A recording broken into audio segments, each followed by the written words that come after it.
Shalom, shalom, peuple du Seigneur, que la grâce de Dieu soit sur vous. Amen. Vous êtes sur la montagne en notre moment quotidien de prière et en ce mardi, nous lisons le texte de Actes des Apôtres, le chapitre 7, le verset 30 qui dit ceci. 40 ans plus tard, un ange lui apparut au désert de la montagne de Sinaï, dans la flamme d'un buisson en feu. Amen. Bien-aimés frères et sœurs, au cours de ces 4 jours qui viennent, nous mettrons l'accent sur la présence du feu dans notre vie. Comment nous pouvons interpréter donc la présence du feu dans notre vie? C'est vrai que le feu est utilisé de diverses manières dans notre quotidien, souvent en termes de lumière, souvent pour brûler, souvent au niveau domestique pour le chauffage, etc., etc. Mais dans la Bible également, il est plusieurs fois fait mention de la présence du feu.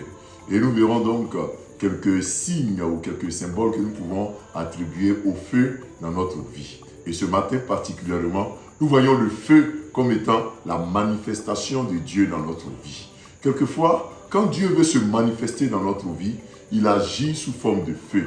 Ici, dans notre texte de base, il s'agit de Moïse qui, après avoir fait 40 ans hors d'Égypte avec son beau-frère, son beau-père Jéthro, Moïse va revenir, n'est-ce pas, en Égypte par la mission que Dieu va lui confier. Et ici, la Bible montre que Dieu s'est montré à Moïse sous forme de buisson ardent ou du buisson de feu. Nous nous souvenons de cet épisode en Exode où Moïse a vu un buisson en feu mais qui ne se consumait pas. Et il a voulu s'en approcher lorsque Dieu lui a dit « Moïse, ôte tes sandales afin de pouvoir parler avec moi, car le lieu où tu te trouves est un lieu qui est saint. » Bien-aimé, le feu donc peut être le symbole de la présence de Dieu dans notre vie.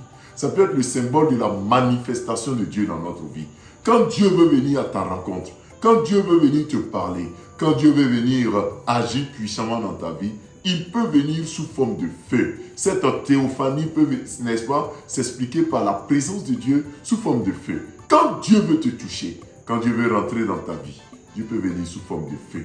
Et ma prière pour toi en cette journée, que le feu qui symbolise la manifestation de Dieu dans ta vie, ça agisse maintenant au nom de Jésus-Christ. Ce n'est pas toujours qu'il faut avoir peur du feu. Ce n'est pas toujours que le feu vient pour brûler, pour détruire. Mais le feu vient également pour dire que notre Dieu est un feu dévorant. Il est un Dieu puissant. Il est un Dieu qui est incomparable à aucun autre Dieu. Père, viens dans notre vie ce matin et manifeste-toi sous forme de feu. Viens dans la vie de ces frères et sœurs qui nous suivent et manifeste-toi dans leur vie sous forme de feu. Oh, quand Dieu vient sous forme de feu, il vient également pour te rassurer. Il vient pour te missionner. Il vient pour te confier une œuvre à accomplir.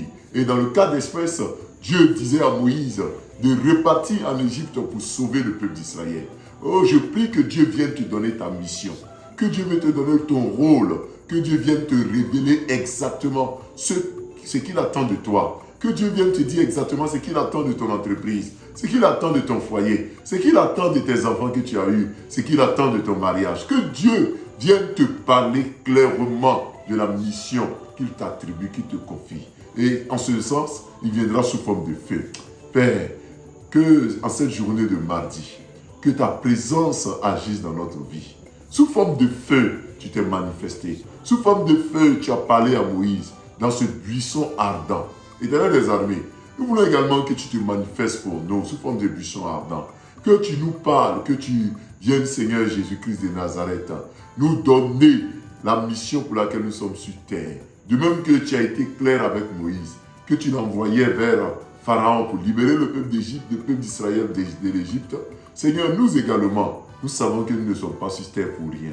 Tu nous envoies pour une mission, tu nous envoies pour une œuvre. Nous ne sommes pas mariés pour rien. Nous n'avons pas du travail pour rien. Nous ne sommes pas sur terre pour être seulement sur terre.